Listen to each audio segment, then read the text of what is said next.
above the channel. Wave to the folks at home. We got theater people in studio. Don't you just love theater people? I do. And listen, I love going down to the Denver Center for all kinds of shows, large and small. I was talking to my producers this morning. They're a younger set. And I said, there's a show on stage right now about Irma Bombeck. They said, who? I said, Irma Bombeck, you know, she wrote the book. She had newspaper columns.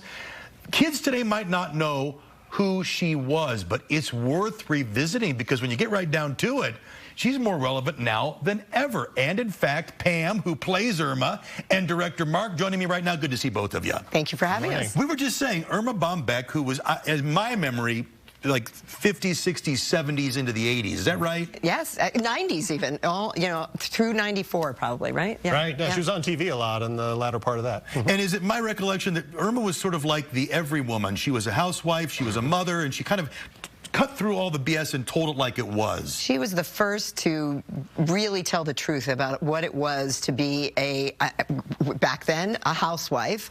As she says, a woman married to a house. It makes no sense. But then tried to give voice to what it was like in real life, but with grace, wit, and humor, and it's a joy to tell her story so that all these young people who write about being a mom, they wouldn't do that without Irma and the legacy trailblazer. She was. And honestly, in revisiting this and for the one-woman show, you were saying, gosh, there's so much about Irma's life and her writings that's relevant today, yeah? Well, there's a lot that we wouldn't know unless you see the show, because we look at her columns, and she's a humorist, she was on TV, but we didn't know about her advocacy and for women's rights, and right out in front there for the ERA, and you know, she took her platform and actually tried to make a difference. How long is this show running, and which theater?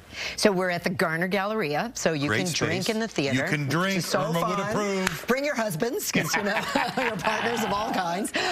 And we run tonight through the 22nd. And obviously, there's a lot of hilarity, too. It's a very funny show. Oh, yes. Do me a favor, break a leg, would you? Thank you. And I'll be down there to see it before it's done. I guarantee you that. Thank you. Go to denvercenter.org, get your tickets. Thanks for coming on the show. It's our mission to educate folks about Irma Bombeck. What do you think about that? Thanks, Chris. All right. Need to get to some breaking news.